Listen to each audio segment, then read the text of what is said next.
Good morning, class. As we are knowing, we are studying cash flow statement. This is the third lecture of the cash flow statement. Okay. In the first lecture, already we have seen the meaning and definition, introduction about the cash flow statement. In the second lecture, classification of activities. There are three types of activities: operating, investing, and financing. In the third lecture, we have seen what type of activities we will consider under operating, what type of activities we will consider under investing, and what type of activities we will consider under financing. Okay. For the preparing cash flow statement, you have to understand the concept of operating, investing, and financing. I mean to say, आपके mind में clear होना चाहिए कि कौन सा activities, कौन से items किस हेड में जाएंगे. क्यों? क्योंकि बहुत सारे ऐसे आइटम्स हैं जो आप ऑपरेटिंग में पीएल अकाउंट में डाल देते हो और यहां पे आप चीजों को ऑपरेटिंग में उसको कंसीडर नहीं करोगे. तो इन्हीं सब चीजों को जानने के लिए आज हम preparation of cash flow statement का हम फॉर्मेट देखेंगे. ठीक है ना? Whatever things we will consider under the particular heads operating, investing and financing. हम इन हेड्स में कौन कौन से आइटम्स देखेंगे, कौन कौन सी चीजें देखेंगे, सब सारी चीजों को हम क्लियर करेंगे. Okay my dear students, so आज के इस वीडियो में today we will see the format of cash flow statement. Okay, whatever cash flow statement we are studying, जो भी हम ये चीज पढ़ रहे हैं वो this concept is revised accounting standard 3, regulated by the accounting standard 3. Okay, means whatever the concept of cash flow statements, whatever we are studying here, that is regulated by the accounting standard 3. तो एक number का बहुत important question है, आपको ये ध्यान होना चाहिए. कभी अभी आप जाएंगे तो AS3 रेगुलेशंस अबाउट, एक नंबर में कॉम्पिटिटिव क्वेश्चंस आते हैं, आपके बीकॉम के एंट्रेंस में भी आते हैं और कंपटीशन के एग्जाम में भी आते हैं. तो आपको ये ध्यान रखना होगा कि क्या है, कैसे है चीजें. ठीक है ना? तो सबसे पहले हम कैश फ्लो स्टेटमेंट का फॉर्मेट देखेंगे. सिंपल सब फॉर्मेट है.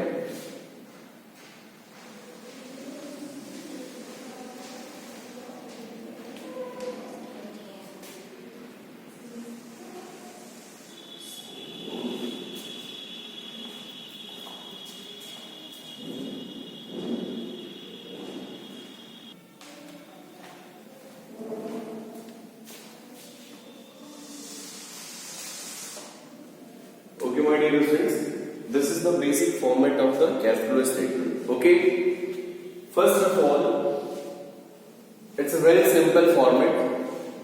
You are seeing here, there are two columns of amount and one is for particulars. Okay.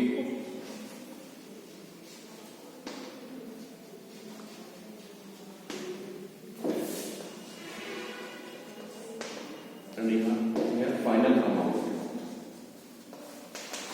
Okay, but before this, starting cash flow statement, you have to mention the name of the company, for which company you are preparing cash flow statement, and date, on which date you are preparing, like balance sheet. Getting you all?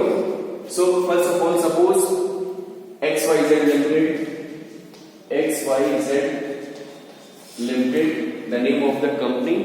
Okay, and cash flow statement as on 31st March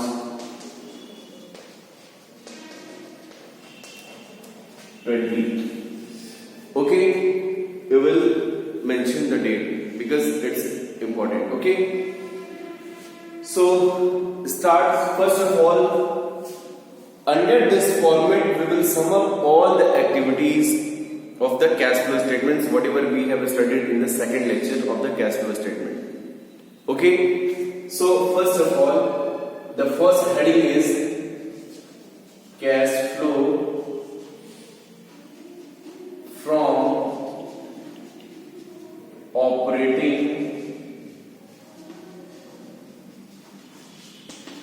activities.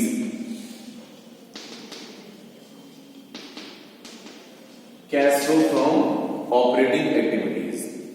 Okay, first item we will mention what?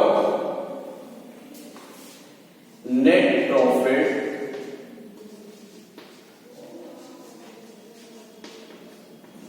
before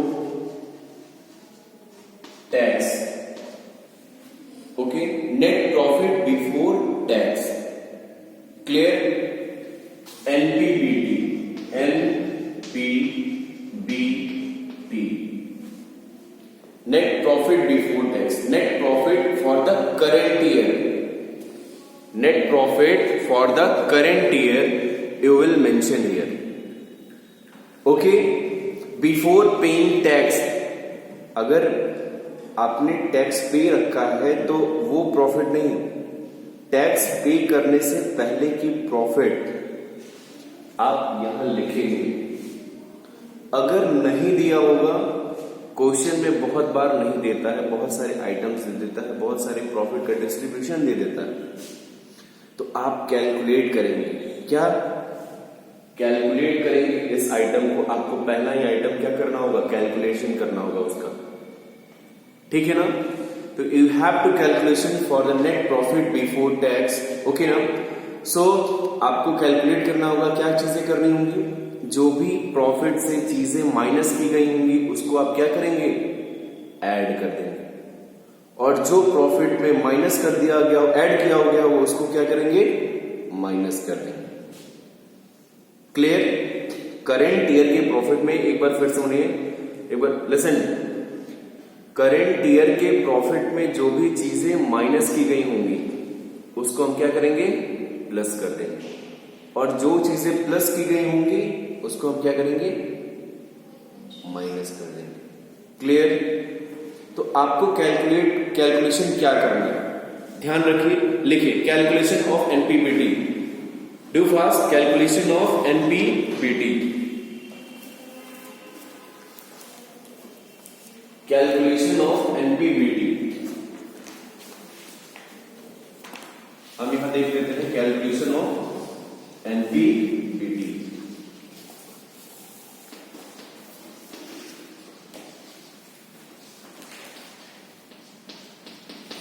हमको calculate करना होगा NPBT. Profit, सबसे पहला item profit after the appropriation. After the appropriation, note down, profit for the current year, profit for the current year की profit होगी, जाहिर सी बात है हम समझ रहे हैं। After the appropriation,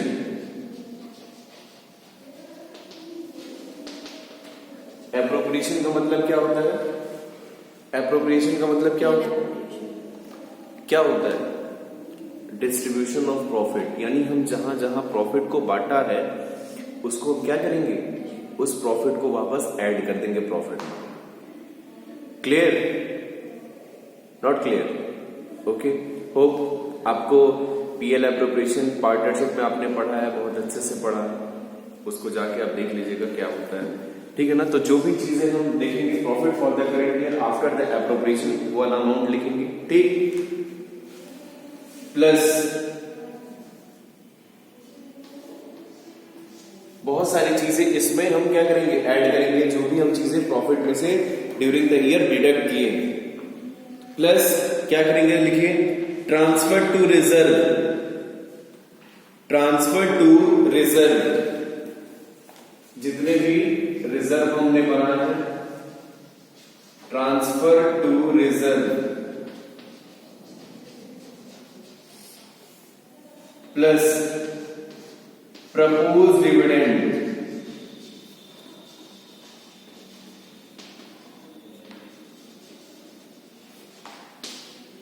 plus interim dividend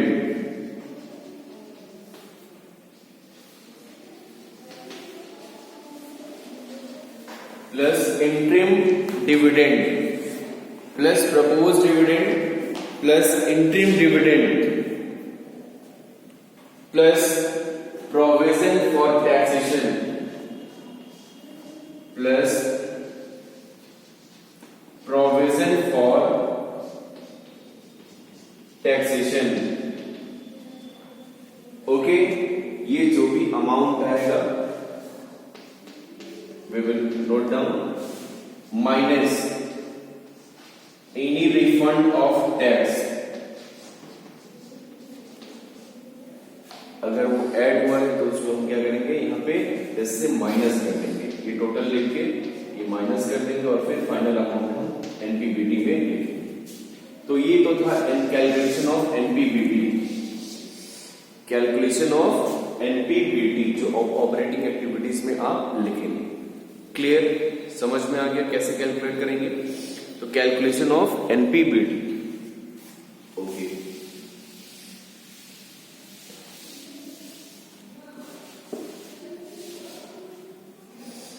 अब अंडर ऑपरेटिंग एक्टिविटीज,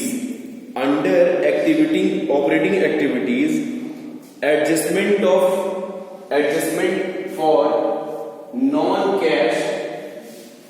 ये एनपीबीटी लिखने के बाद हम क्या करेंगे, हेडिंग डालेंगे क्या, एडजस्टमेंट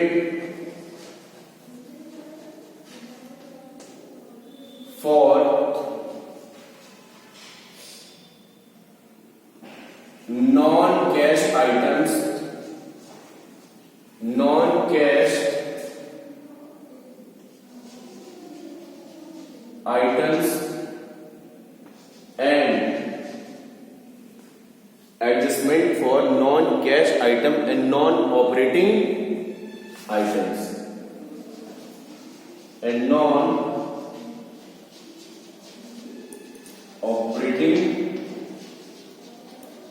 items। क्लियर? आपने देखा क्या, जो भी हम पीएल अकाउंट बनाते हैं उसमें हम सारे ऑपरेटिंग एक्सपेंसेस क्या करते हैं, डेबिट कर देते हैं ना। लेकिन कुछ ऐसे आइटम्स होते हैं जो ऑपरेशन से रिलेटेड नहीं होते हैं, लेकिन फिर भी आपके प्रॉफिट को कम करने की कोशिश करते हैं, कोशिश नहीं, आपके प्रॉफिट को कम करते हैं। Like depreciation, preliminary expenses, writing of goodwill, कोई एक ऐसा expenses, loss on sale of fixed assets. ये सारे आइटम्स क्या है, नॉन ऑपरेटिंग आइटम्स हैं और इनको हम जबरदस्ती का पीएल में दिखा के क्या करते हैं, अपने प्रॉफिट को कम कर देते हैं। तो ऐसे आइटम्स को कैश फ्लो स्टेटमेंट के ऑपरेटिंग एक्टिविटीज में कैश फ्लो स्टेटमेंट ये कहता है कि नहीं ये हमारे पार्ट नहीं है, हम इनको यहां नहीं दिखाएंगे। क्लियर? तो अंडर कैश फ्लो स्टेटमेंट में हम ऐसे आइटम्स को जो हमारे प्रॉफिट को कम करते हैं उनको हम वापस क्या करेंगे, ऐड कर देंगे। कर दीजिए ऐड। तो सबसे पहला अमाउंट लिखिए क्या, ऐड, जितने भी नॉन ऑपरेटिंग आइटम्स हैं। फर्स्ट प्लस क्या करते हैं, सबसे पहले नॉन ऑपरेटिंग आइटम्स में क्या हो गया, depreciation,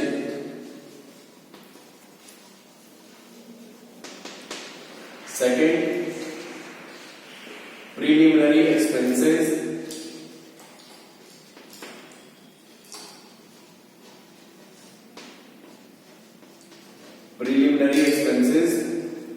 plus writing of goodwill, writing of amount of the goodwill, जो भी हम गुडविल का अमाउंट राइट ऑफ कर रहे हैं उसको note down,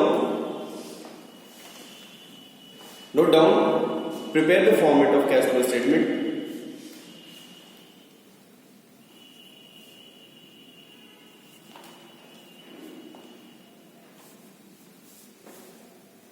Interest paid on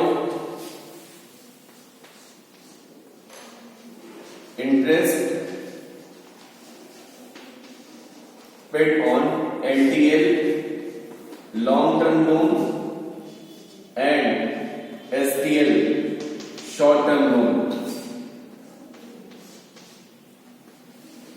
Interest paid on bank OD and cash credit plus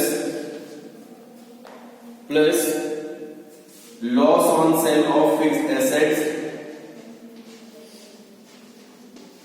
loss on sale of fixed assets, loss on sale of fixed assets. ये सारे आइटम्स क्या है? Non operating items हैं जो हमारे प्रॉफिट को क्या करते हैं? कम करते हैं। तो कैश फ्लो स्टेटमेंट जब हम बनाएंगे, whenever we prepare the cash flow statement, we will add back the non operating items.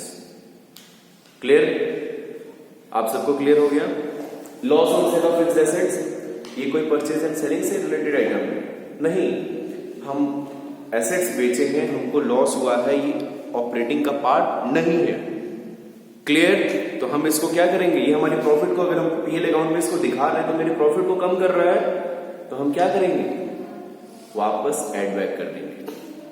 Okay, तो ऐसे ही जितने भी नॉन ऑपरेटिंग आइटम्स रहेंगे वो वापस हमको प्रॉफिट में हम क्या करेंगे? ऐड कर देंगे। Clear? Any doubt anyone? Okay, अब कुछ ऐसे आइटम्स हैं जो नॉन ऑपरेटिंग इनकम्स हैं, उनको हम क्या करेंगे?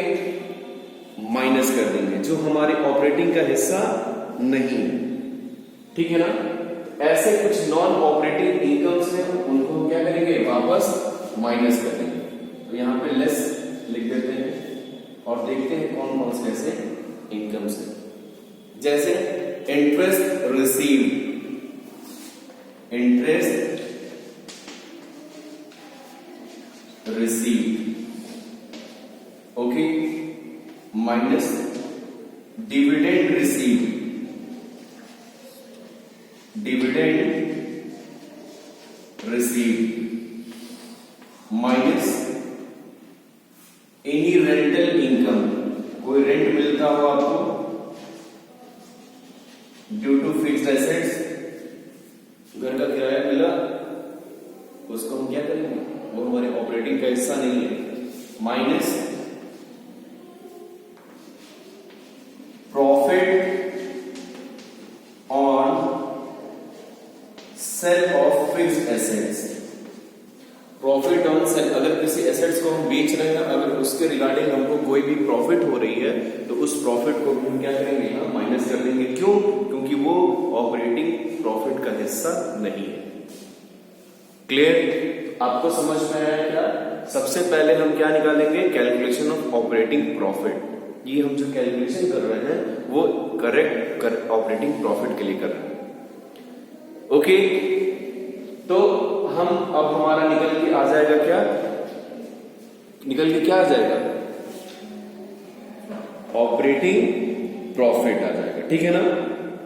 अच्छा, अब ये जो अमाउंट निकल के आएगा उसको हम क्या कहेंगे? Operating profit, operating profit before working capital change, working capital change. ये जो प्रॉफिट निकल के आएगा उसको हम क्या लिखेंगे? ये जो ऑपरेटिंग प्रॉफिट है वो आपकी वर्किंग कैपिटल चेंज होने से पहले की प्रॉफिट है। ठीक है ना? अब ये मतलब आपकी करेक्ट ऑपरेटिंग प्रॉफिट निकल जाएगी। आप ये आइटम यहां लिख देंगे, जो भी आपका अमाउंट आएगा वो सब इनर कॉलम में रहेगा। कैलकुलेशन के बाद आप उसको बाहर करेंगे। क्लियर? अब ये जो निकल के आएगा operating profit before working capital change. Okay, अब देखिए आपको करना क्या है। इसके बाद अब ऑपरेटिंग प्रॉफिट में से करंट एसेट्स और करंट लायबिलिटीज ये आपके क्या हो गए वर्किंग कैपिटल। सी ए माइनस सी एल होता है ना, फॉर्मूला सबको याद होगा वर्किंग कैपिटल चेंज। तो अब देखते हैं वर्किंग कैपिटल में क्या क्या चेंज हुआ है। ओके, तो अब हम प्लस माइनस करेंगे क्या, एड। ध्यान रखिएगा, any decrease in current assets, decrease in current assets, decrease in current assets plus, ये आइटम प्लस होंगे, ठीक है ना, any increase in current liabilities, increase in current liabilities, clear ना, any decrease in current assets और any increase in current liabilities. अगर आपका current assets घटेगा तो वो कितने अमाउंट से घट रहा है, उस अमाउंट को हम क्या करेंगे यहां पे ले आके इसमें operating profit before working capital change में ऐड करेंगे, ठीक है। इंक्रीज इन करेंट लायबिलिटीज, अगर आपकी करेंट लायबिलिटीज बढ़ रही है, ठीक है ना, तो वो पिछले साल से कंपेयर करेंगे या जो डिफरेंसिंग अमाउंट होगा उसको ले आके आप यहां पे ऐड कर देंगे। ओके, इसके बाद माइनस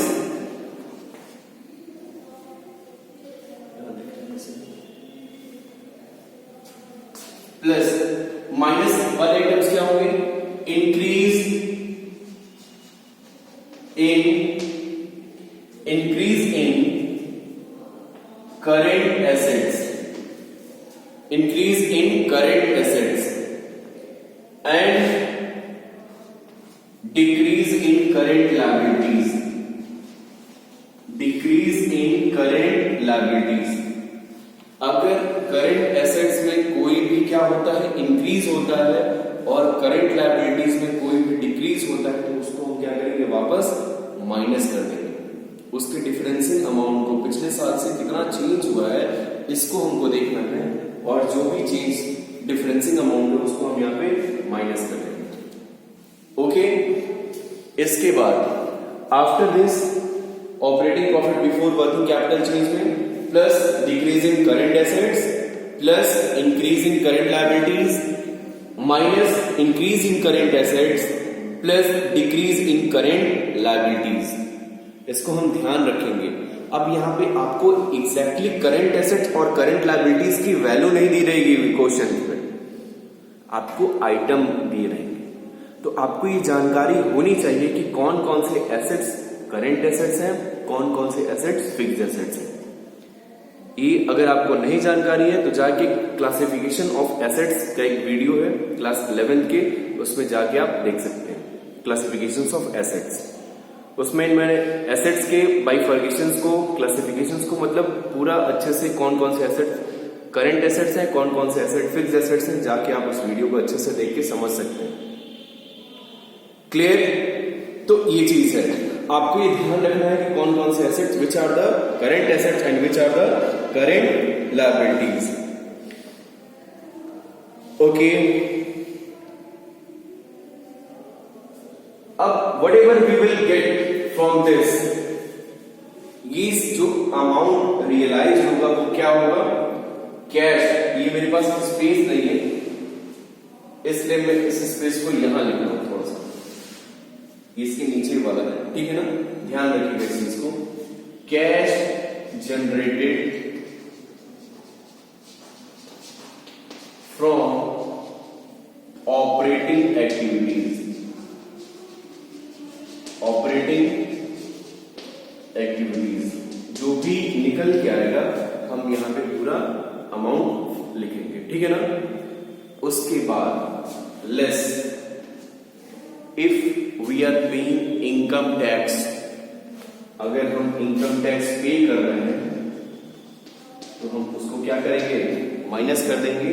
उसके बाद जो मेरा फाइनल अमाउंट निकल के आएगा वो हम क्या होगा यहां पे लिखेंगे फाइनल कॉलम अमाउंट में, और यहां लिखेंगे cash flow from operating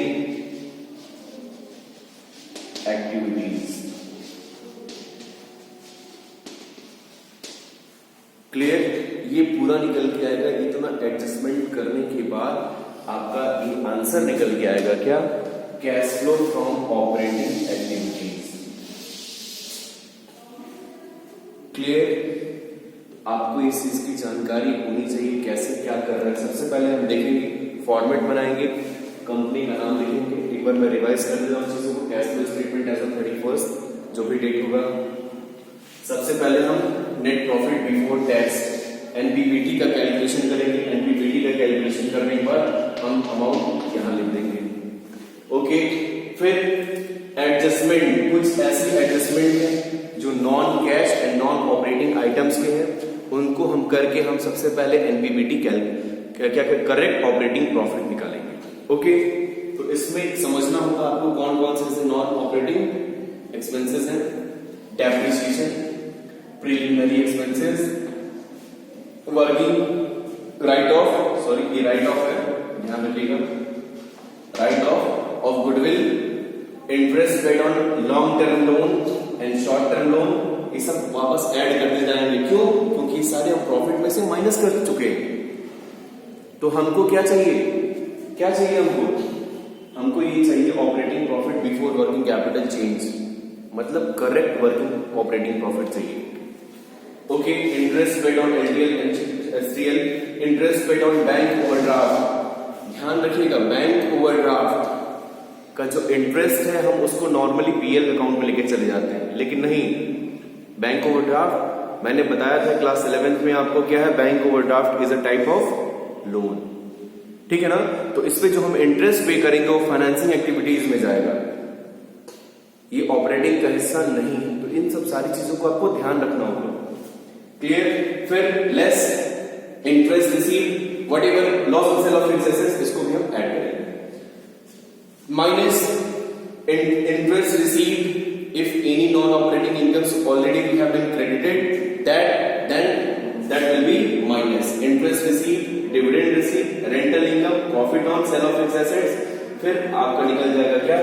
operating profit before working capital change, ये निकल के आ गया। फिर इसमें decrease in current assets plus increase in current liabilities.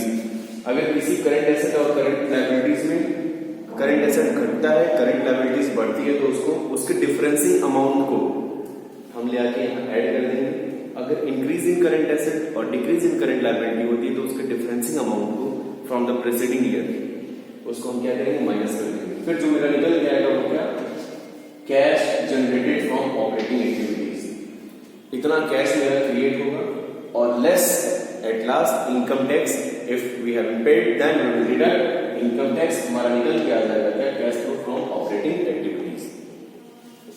Hope आपको ये चीजें समझ में आई होगी ऑपरेटिंग एक्टिविटीज की। ओके, वीडियो बहुत लंबा होता जा रहा है। एक ही टॉपिक में तो हम ऑपरेटिंग को देख चुके हैं, ऑपरेटिंग के एक एक आइटम्स को हम क्लियर कर चुके हैं। Okay my dear friends, so we will discuss the second thing is investing activities in the next lecture, investing and financing. Okay, so for today, thank you very much. If you have any problem in regarding this cash flow statement, you can ask in the comments. Okay, so for today, thank you very much.